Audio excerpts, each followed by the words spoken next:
All their resources into the helicopter video, WikiLeaks have managed to attract the attention of some of the biggest players in the news business. This is precisely what Assange needs to help him handle the rest of the leaked US material.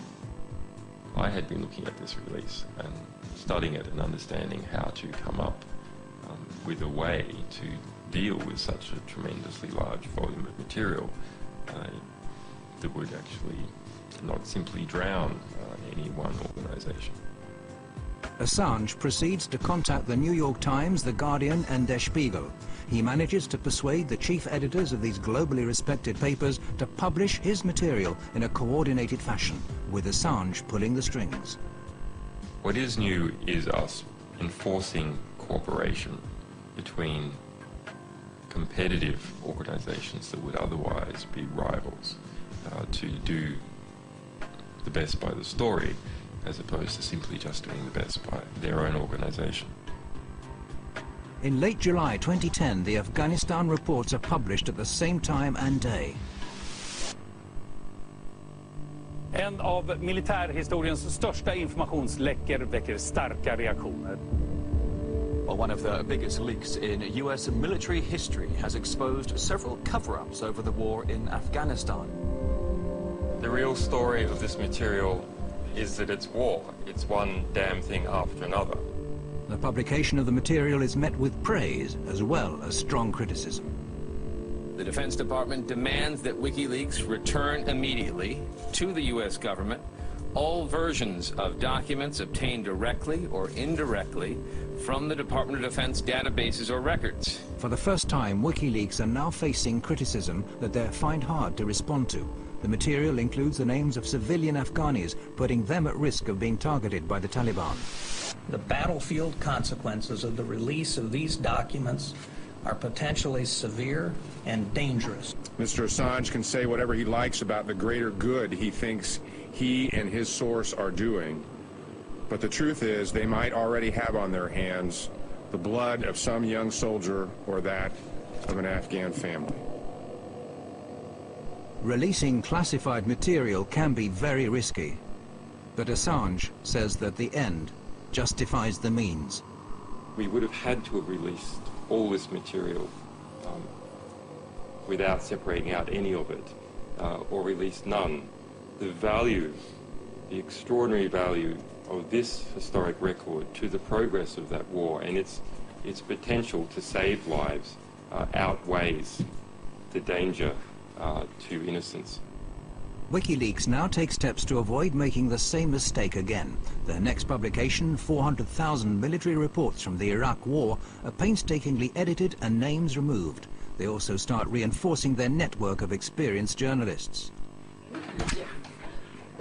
Hey. Okay, so two spicy How are you? Ian Overton is editor of the independent London-based Bureau of Investigative Journalism, who are now going to analyze the material and produce their own documentaries. There's a frantic rush of getting the best people we could on board, and we drew up a team of 25 people over a weekend, and my phone went red hot calling people. It was Saturday night in the middle of August, and about sort of 5 or 6 of us at the Bureau met with Julian. About an hour later, I ended up sort of leaving the place with a USB stick full of 400,000 classified military documents. The material is essentially an encyclopedia of this war, with reports issued day by day, hour by hour, corpse by corpse. Absolutely unfiltered. These are the reports written by people on the ground straight afterwards. It's kind of the day-to-day war through their eyes. And that's new. We haven't been able to do that before, ever, really. The material tells of tens of thousands of civilian casualties, figures that the US have withheld to date. And the widespread practice of torture that the US said they'd put a stop to is still being practiced by their Iraqi allies.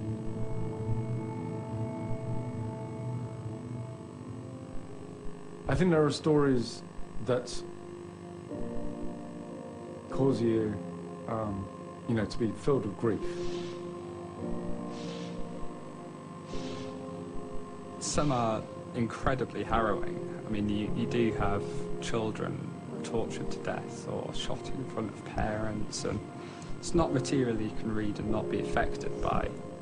When I was reading the reports, you read a young American soldier writing in a very, very bureaucratic, anodyne, sterile way about a father who's driving his children to back home, and he's going too fast, and they open fire at the car, and the father, fearing that his children will be hit, calls all his children to lie on the floor. All of the children are killed, 3 children.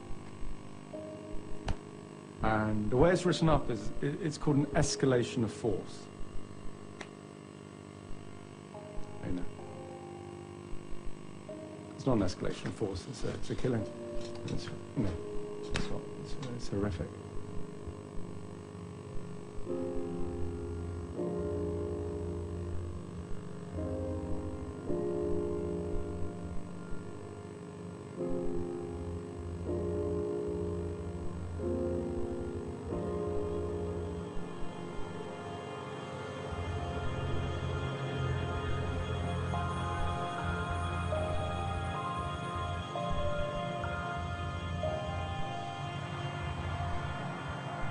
This is anything truly new in war. War is hell. Awful things happen. And what these logs tell us is that war is hell. They don't hide from the truth. They're not spun by a military spin doctor talking in an air-conditioned conference room in the green zone. This is visceral, unequivocal death written in raw detail. 109,000 lives lost over the course of these reports. We're all doing what we can in something so huge that people can and hopefully will study this data for years. This is worth telling, this is worth getting out there. The lack of respect for human life